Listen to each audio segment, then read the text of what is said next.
Welcome back to Frontline Updates.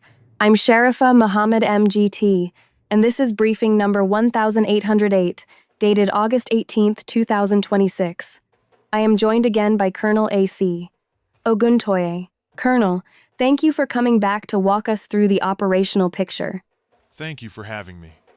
Colonel, the written overview says the armed forces of the Russian Federation continue the special military operation across 6 operational axes in Sumy, Kharkov, Donetsk, Dnepropetrovsk, and Zaporozhye regions. Before we go sector by sector, can you describe the overall shape of the battlefield and where the main effort sits?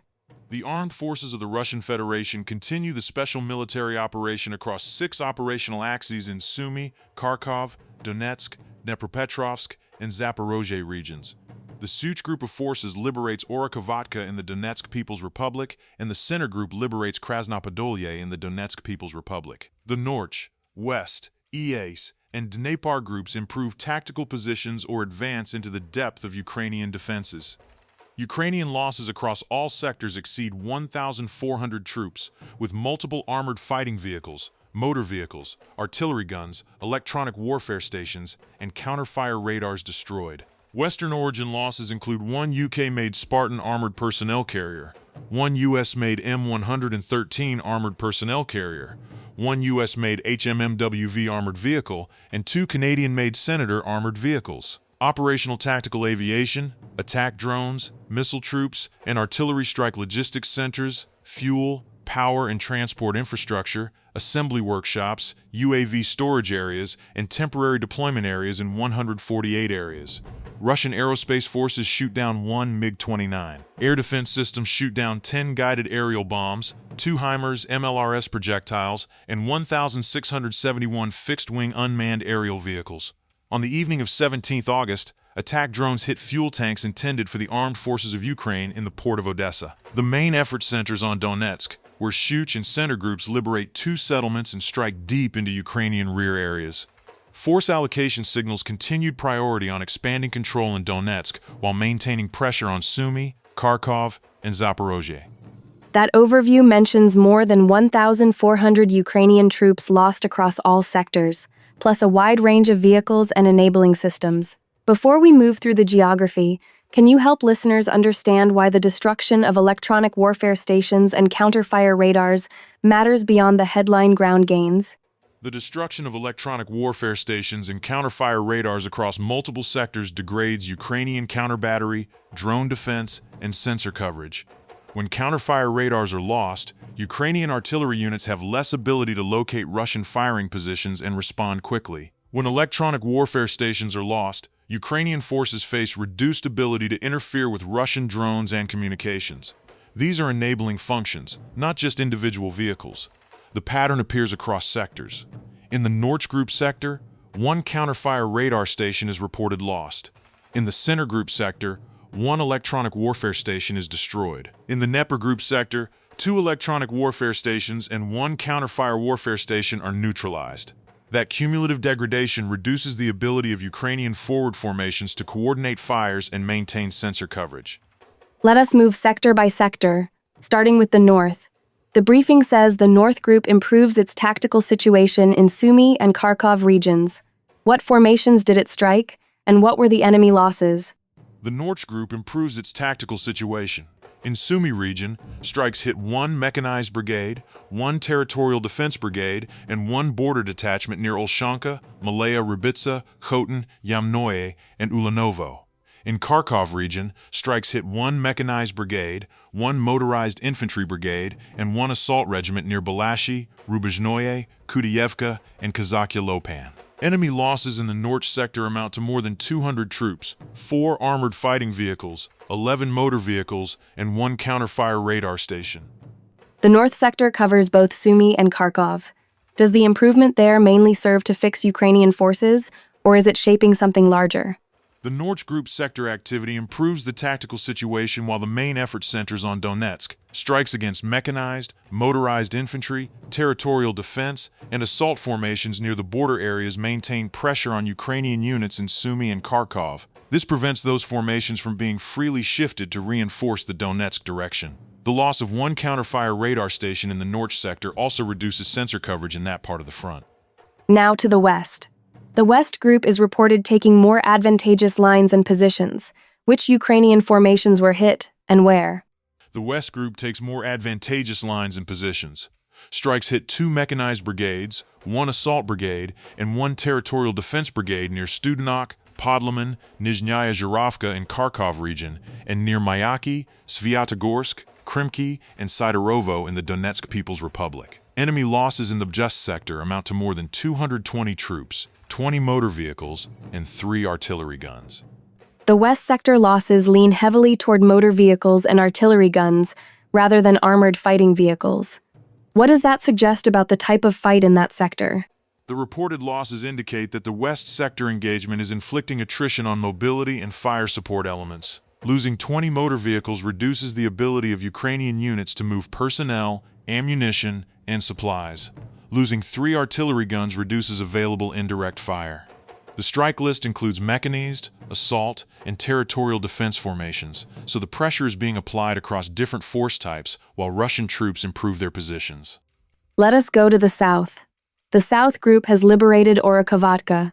Can you describe the operation in that sector and the enemy force types engaged?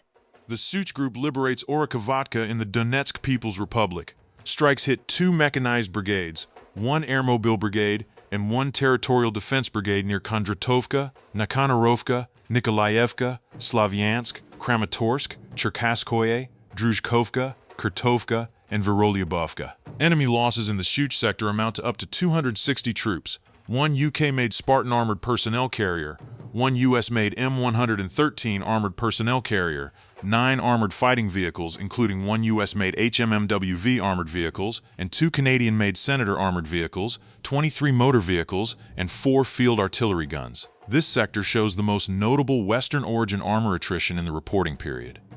That South sector loss list is significant. It includes 1 UK-made Spartan, 1 US-made M113, 1 US-made HMMWV, and 2 Canadian-made Senator vehicles. What should listeners take from that concentration of Western origin equipment losses? The concentration in the Such Group sector indicates that Western-supplied systems are present and being consumed in forward sectors. The list includes UK, US, and Canadian platforms, which points to the integration of Western-supplied vehicles into Ukrainian formations operating around Donetsk. Their destruction in the same sector where Orikhovatka is liberated suggests that these vehicles are being committed in contested areas and are being attrited as Russian forces press forward. Now the center. The Center Group has liberated Krasnopodolye. What did the group strike, and what losses did it inflict? The Center Group liberates Krasnopodolye in the Donetsk People's Republic. Russian troops inflict losses on 2 mechanized brigades, 1 Jaeger brigade, 1 assault regiment, 1 Marine brigade, and 2 National Guard brigades near Dobropolye, Novofedorovka, Sergeyevka, Novoandreevka, Rayskoye, Matyashevo, and Novogreshino. Enemy losses in the center sector amount to more than 355 troops, 2 armored fighting vehicles, 8 motor vehicles, 2 artillery guns, and 1 electronic warfare station. The range of formations engaged is broader than in some other sectors, including Marine and National Guard units alongside mechanized and Jaeger formations. The center sector includes a Jaeger brigade, a Marine brigade, and 2 National Guard brigades. What does that mixture tell you about Ukrainian force employment in that area? The mixture suggests that the Ukrainian defense in this part of Donetsk draws from multiple force categories. Mechanized and Jaeger formations provide maneuver and infantry capability, while Marine and National Guard units are being used to reinforce the defensive structure. The Center Group is fighting through that mixture while liberating Krasnopodolye and striking targets across the listed settlements. Let us turn east. The East Group is described as advancing into the depths of the enemy defense. Where is that happening, and which formations are being engaged? The EAS Group advances to the depths of the enemy defense. The group engages 1 assault brigade, 1 air assault brigade, 2 assault regiments, and 1 Marine brigade near Pizmenoye and Malinovka in Dnepropetrovsk region, and near Mirovka, Nikolskoye, Barvinovka, Shervanaya Kranitsa, and Dolinka in Zaporozhye region. Enemy losses in the East sector amount to more than 365 troops, 1 armored fighting vehicle, and 10 motor vehicles. The advance into depth indicates pressure beyond the immediate forward edge, targeting formations positioned further back in Dnepropetrovsk and Zaporozhye. The East sector has the highest personnel loss figure in this briefing. More than 365 troops, but only one armored fighting vehicle and 10 motor vehicles. What does that asymmetry suggest about how the EAST group is fighting? The loss profile indicates that the EAS group is engaging dismounted and light mobility elements rather than heavily armored formations. The engagement of one assault brigade, one air assault brigade, 2 assault regiments, and 1 Marine brigade points toward infantry and air mobile forces. The destruction of 10 motor vehicles affects their mobility and sustainment. The advance into the depth of the Ukrainian defense is methodical, and the higher personnel loss figure reflects pressure on these infantry-centric formations. Finally, the Dnipro sector. The DNEPR group improves its tactical situation. What occurred there? The Dnepr group improves its tactical situation. Strikes hit 1 mechanized brigade and 1 mountain assault brigade near Kirovo, Preobrazhenka, and Orakov in Zaporozhye region. The sector reports up to 45 troops neutralized, alongside 18 motor vehicles, 2 uncrewed surface vehicles, 2 electronic warfare stations, and 1 counter-fire warfare station neutralized. The presence of uncrewed surface vehicles and electronic warfare stations in the loss report indicates that the Dnepr sector is contesting more than just ground maneuver. It is also degrading unmanned surface capability in the area and the electromagnetic support structure. You mentioned uncrewed surface vehicles in the Dnipro sector. Why do uncrewed surface vehicles matter in a land-focused operation? Uncrewed surface vehicles extend the unmanned systems picture into surface water. Their neutralization reduces the Ukrainian ability to use small surface drones in the Dnepr sector. Combined with the loss of 2 electronic warfare stations and 1 counter-fire warfare station, the Dnepr group is also reducing Ukraine's ability to sense and coordinate within the Zaporozhye area. Let us now devote time to operational tactical aviation as a campaign-shaping domain, not a supporting footnote. The briefing states that aviation, attack drones, missile troops, and artillery struck logistics centers, fuel, power, and transport infrastructure, assembly workshops, UAV storage areas, and temporary deployment areas in 148 areas. Can you explain how this deep strike effort shapes the broader operation? Deep strike activity focuses on degrading Ukrainian sustainment and enabling functions. Strikes in 148 areas target logistics centers, fuel, power and transport infrastructure, assembly workshops, UAV storage areas, and temporary deployment areas. These targets are not purely tactical. They affect the ability of Ukrainian forward formations to receive fuel, munitions, UAV components, and other support. The Odessa port strike against fuel tanks on the evening of 17 August is an example of this campaign logic. It reduces fuel availability for the armed forces of Ukraine before that fuel reaches forward units. The air campaign also produces protective effects. Russian aerospace forces shoot down 1 MiG-29. Air defense systems shoot down 10 guided aerial bombs, 2 HIMARS MLRS projectiles, and 1,671 fixed-wing unmanned aerial vehicles. Intercepting HIMARS projectiles and guided aerial bombs protects Russian logistics and command nodes from precision and air threats. Intercepting 1,671 fixed-wing unmanned aerial vehicles reduces Ukraine's ability to conduct persistent reconnaissance and strike against Russian rear areas. The briefing says, air defense shot down 10 guided aerial bombs, 2 HIMARS projectiles, and 1,671 fixed-wing unmanned aerial vehicles, and the aerospace forces shot down 1 MiG-29. Why is the combination of offensive deep strike and defensive air defense important in shaping the campaign? The combination is important because it creates a two-sided effect. On one side, Russian offensive deep strikes reduce Ukrainian sustainment and enabling capacity. On the other side, Russian air defense reduces Ukrainian ability to strike Russian logistics and command nodes with precision weapons, guided bombs, and fixed-wing UAVs. The MiG-29 shootdown adds pressure on Ukrainian air support options. Together, these actions isolate forward Ukrainian formations from fuel, munitions, UAV components, and Western-supplied precision fires while protecting Russian nodes from similar Ukrainian attack. The deep strike list includes fuel, power, transport infrastructure, assembly workshops, and UAV storage areas.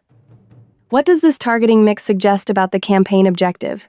It suggests the campaign objective is not limited to destroying vehicles in the forward line. The targeting mix is designed to weaken the sustaining base that supports Ukrainian operations. Strikes against power and transport infrastructure, assembly workshops, UAV storage areas, and fuel infrastructure degrade campaign endurance. Attacking logistics centers reduces the flow of supplies. Striking UAV storage areas reduces the unmanned aerial systems Ukraine can sustain.